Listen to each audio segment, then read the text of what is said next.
আসসালামু আলাইকুম। গেছিলাম এই সকালে বাজারে, টাউনে গেছিলাম। যাওয়ার পরে দেখলাম আমার একটা বড় ভাইয়ে প্লেট কিনলো অনেক কিছু। তা আমিও কই আমি কিছু প্লেট নিয়ে আসি। দেখি কটা প্লেট আনছি। একটা,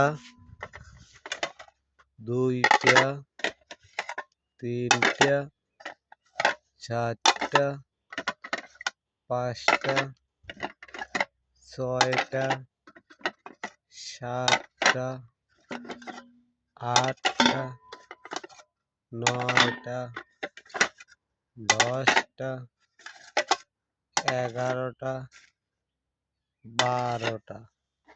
12টা প্লেট আনা হয়েছে। এর সাথে একটা তরকারির ডেকো আনছি। এটার সাথে একটা ভাতের ডেকো আনছি। এটাই দেখতে কিরকম, ভালো না? Nice, very very nice.